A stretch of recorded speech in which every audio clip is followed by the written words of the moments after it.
Bienvenidos amigos. El avión Hawker Hurricane es uno de los destacados cazas de la Royal Air Force durante la Segunda Guerra Mundial. Sin embargo, el avión ya nació con elementos en su diseño que lo tornaban algo anticuado. Limitaciones que no impedirían que se convirtiese en un célebre protagonista en todos los cielos en los que combatió. Quizás, injustamente, su fama ha quedado en segundo plano en favor de otros aviones más modernos, aunque el Hurricane fue un auténtico caballo de batalla durante la primera mitad del conflicto, el momento más crucial y determinante para el Reino Unido. A inicios de los años 30, la Fuerza Aérea Británica necesitaba de nuevos aeroplanos para modernizar su flota. En 1934, la compañía Hawker empezó a trabajar en el diseño de un nuevo caza que sería equipado con un motor Merlin del Rolls-Royce de 900 caballos de potencia. El nuevo y más moderno caza tuvo como base otro caza empleado por la Royal Air Force, el caza biplano Hawker Fury. En 1935, el primer prototipo, numerado como K-5083, realizó su primer vuelo. El nuevo caza monoplaza era un monoplano de ala baja y estaba provisto de un tren de aterrizaje retráctil.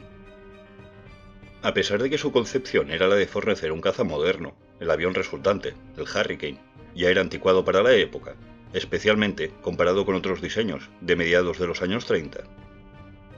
La estructura compuesta de madera y de acero del Hurricane estaba revestida con una cubierta externa hecha de tela de origen vegetal, de lino. Aunque la cubierta era muy débil por causa del material empleado, resultó ser capaz de soportar graves daños sin que estos afectasen a la estructura del caza. Esto fue debido a que muchos proyectiles simplemente atravesaban limpiamente el fuselaje a través de la poca resistencia que ofrecía el lino, evitando así que explotasen contra la estructura. Su armamento estaba compuesto por 8 ametralladoras Browning de 7,7 milímetros, instaladas y divididas en ambas alas. A pesar de no ser un caza vanguardista, era muy confiable, fácil de pilotar y realmente muy estable, algo especialmente valioso para una plataforma de disparo. En contrapartida, no disponía ni de la velocidad ni de la potencia de fuego que se visaba en otros diseños contemporáneos, para ajustarse a los nuevos conceptos del combate aéreo. Uno de los principales enfoques del diseño fue proyectado para fornecer una gran visibilidad para el piloto. Para conseguirlo, fue diseñada una cabina alta, lo que le otorgaría una fácilmente reconocible silueta, de aspecto jorobado. En 1936, un contrato de 600 Hurricanes, equipados con una nueva hélice y un mejorado motor de 1030 caballos, fue aprobado para equipar a la Fuerza Aérea Británica. En 1939, en el momento de la invasión alemana a Polonia, la RAF ya disponía de 16 escuadrones compuestos por Hurricanes. Iniciado el segundo conflicto a escala mundial, 4 escuadrones fueron enviados a Francia para apoyar al aliado galo. Estas unidades fueron pintadas en su timón de cola con líneas verticales que se asemejaban a la pintura de los aviones franceses. Desde finales de 1939, los Hurricanes obtuvieron sus primeras victorias defendiendo los cielos del Canal de la Mancha y en el territorio de la Europa continental, enfrentándose a hidroaviones, bombarderos y cazas alemanes Bf-109, obtuviendo sus primeras victorias y también sus primeras bajas. Iniciada la campaña occidental de Alemania en 1940, otros 3 escuadrones británicos de Hurricanes fueron enviados a Francia para reforzar al país. Si bien las bajas fueron elevadas entre las filas de pilotos británicos, durante los 11 días desde el inicio de las operaciones hasta el 21 de mayo en Dunkerque, los Hurricanes derribaron 299 aviones alemanes. 66 de los 452 aviones Hurricanes enviados a Francia volvieron al Reino Unido, siendo casi la mitad del total abandonados en los aeródromos franceses ante el imparable avance alemán. Durante la Operación Dínamo, la evacuación de Dunkerque, 27 pilotos de Hurricanes se convirtieron en ases de la aviación, liderados por un piloto canadiense que alcanzó las 10 victorias. En la conocida como Batalla de Inglaterra, 31 de los 61 escuadrones de la Royal Air Force estaban equipados con el Hurricane. Al caza de Hawker se le asignó principalmente la misión de enfrentarse a los bombarderos de la Fuerza Aérea Alemana, mientras que los Spitfires, los otros protagonistas británicos, se les asignó enfrentarse a los cazas germanos. El Hurricane era más lento que los Spitfires y que los alemanes Bf-109 1000. A pesar de ello, y especialmente a baja altitud,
El Hurricane es un avión muy conocido dentro de la Segunda Guerra Mundial. A pesar de no ser un caza moderno, fue protagonista de numerosos éxitos y en diversas funciones y teatros de operaciones. Pese a ello, su fama ha sido relegada a un segundo plano, un reconocimiento poco destacable, siendo el actor principal de la defensa de Inglaterra. Sin él, quizás, el Reino Unido hubiese sucumbido a la Fuerza Aérea Alemana. Para mí, y con el permiso del Spitfire, el Hurricane es el auténtico salvador de Gran Bretaña. Suscríbete, dale a like si te ha gustado el vídeo y hasta pronto.